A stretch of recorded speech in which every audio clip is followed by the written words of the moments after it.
لازم تبقى عارف إن حبيبك على ما تعوده. إحنا اللي بنصنع أنانية الناس اللي بنحبهم لما بنتمادى في العطاء لدرجة إنهم بينسوا إن لينا حقوق. بنقدم تنازلات ملهاش آخر عشان نرضيهم، والنتيجة خذلان وندم. بنعيش بشروطهم هما، فبيحبوا نفسهم أكتر ما بيحبونا. وساعتها بنتوه في سؤال: هما اتغيروا مع الوقت ولا إحنا اللي فوقنا متأخر؟ الحقيقة هما اتغيروا.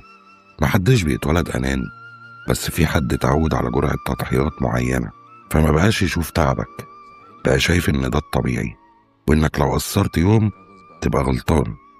وقتها بتسأل نفسك: إزاي مشيت السكة دي للآخر؟ إزاي وافقت أكمل في علاقة قايمة على طرف واحد؟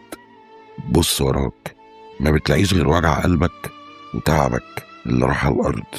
الأنانية حلها الوحيد إنك تتعلم إمتى تبطل تدي.